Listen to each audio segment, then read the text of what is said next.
정견이란 부처님이 말씀하신 팔정도 중에 하나로서 이 바른 견해를 갖자는 것입니다. 그러면 어떻게 바른 견해를 가질 것인가? 사람이 사람다운 도리를 지키는 것이 기준이 되는 것이 중요하다고 봅니다. 그래야 견해가 바로 선다. 그래서 올바른 삶을 살 수 있고 올바르게 분별할 수 있다. 이 중도라고 하죠. 중도를 잘 걸을 수 있는 것이다. 그래서 이것이 아주 중요하다고 생각을 합니다. 우선 무속에 대해서 말씀을 드리고자 합니다. 참 이 무속 세계가 굉장히 말로 설명할 수 없이 복잡하고 미묘한 세상이거든요. 저도 무속 세계를 좀 경험을 해봤는데 어차피 여기 궁극적인 목적은 중생 구제를 얘기를 합니다. 도를 닦아서 중생들을 이롭게 하자는 것이 궁극적인 목적이거든요. 근데 이제 이 무속에도 불가사의한 일들이 많이 생겨납니다. 과학적으로 우리가 증명이 안 되는 그런 일들이 많이 벌어지고 있어요. 그런데 이제 견해가 잘못돼서 무속인들이 사람들한테 이 손가락질을 받는 경우가 왕왕 있습니다. 그래서 이제 제가 항상 강조하는 것은 이 세상을 바로 보자는 것입니다. 정견에 비추어서. 그래서 이 사람의 도리로서 바르게 바라보면 내가 견해가 바로 설 수 있고 어떤 기운에 의해서 내가 움직일 때 옳고 그름을 잘 판단해서 바른 길을 걸을 수 있다고 생각을 합니다.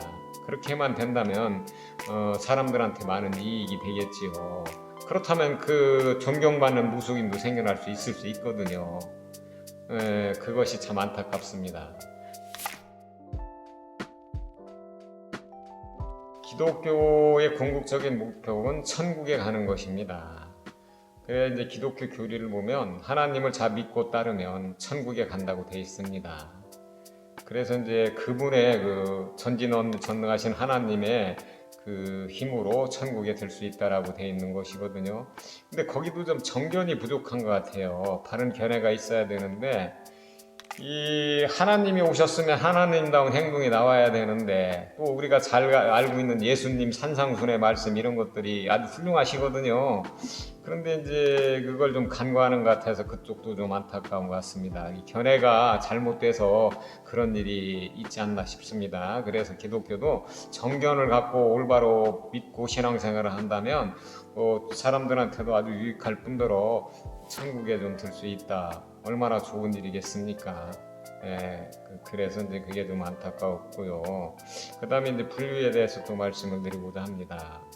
불교는 궁극적인 목적은 수행을 통해서 열반에 이르는 것이거든요. 열반의 경지라는 것은 아주 고요하고 온갖 번뇌망상이 끊어진 자리를 열반의 경지라고 그럽니다. 거기에 들기 위해서는 이제 부단한 수행과 기도가 필요하겠지요. 그런 걸 통해서 또 육바람의 행을 닦고 그 다음에 팔정도를 잘 지키고 이러면서 열반의 언덕에 오른다라고 말씀을 하셨어요. 그래서 그걸 통해서 온갖 고통을 벗어던지고 번뇌망상이 끊어진 열반의 자리에 드는 것이다. 근데 이때도 꼭 정견이 필요합니다. 큰 법을 우리가 얘기하기 전에 앞서 인간의 바른 도리부터 먼저 지켜야 된다. 인간의 도리로 잘 우리가 생각해 봐야 된다. 그래서 여기도 정견이 꼭 필요합니다. 그래서 무속, 불교, 기독교 다 이 견해가 바로 서야 내가 바른 믿음 생활을 하면서 바르게 나를 세울 수 있다라고 생각을 합니다.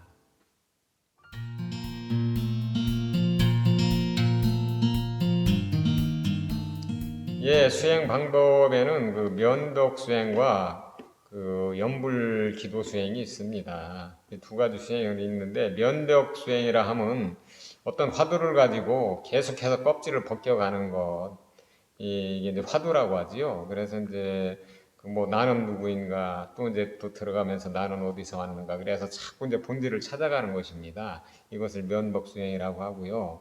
연불 기도 수행은 어떤 연불을 통해서 내가 어떤 그 연불을 계속 하는 겁니다. 계속 연불을 하면서 그 기도를 통해서 이제 추구하는 바, 그 원력을 얻어가는 것, 그런 것이라고 보는데, 저 같은 경우는 이제 연불 기도를 통해서 좀 많은 깨달음을 얻었습니다. 그래서 아무래도 연불 수행이 이가 온갖 번뇌와 망상 잡념들을 좀 떨치는데 저는 좀 그것이 연불 기도가 더 낫다고 생각을 합니다.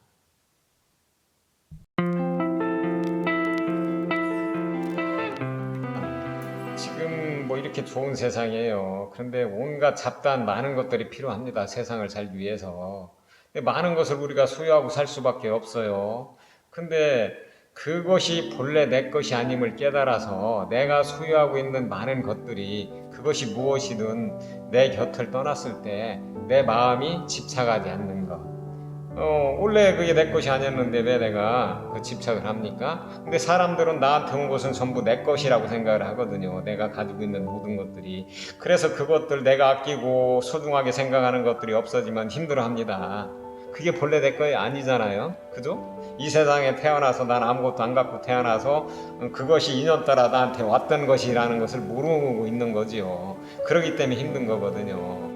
그러니까 진정 무소유 정신이라는 것은 내가 가지고 있던 것이, 그것이 사람이든 재물이든 물질이든 내가 아끼고 사랑하는 아무리 소중하게 생각하는 것들이라도 내 곁을 떠났을 때 그것이 본래 내 것이 아님을 깨달아서 마음이 집착하지 않는 것이 진정 무소유 정신이라고 생각을 합니다. 어차피 우리 죽을 때 아무것도 안 가지고 가거든요. 그러니까 이 세상에 있는 것을 잠깐 내가 빌어 쓰고 가는 것이다, 이것이 인연 따라 나한테 온 것이다, 이렇게 생각을 하고 그것이 없어졌을 때 마음이 편해지는 것. 내 것이 아니었던 것이 없어졌으니까, 남의 것이 나한테 왔다 갔으니까 내가 힘들 이유가 없잖아요. 내 마음이 상할 이유도 없고, 이것이 진정 무소유정신이라고 저는 생각을 합니다.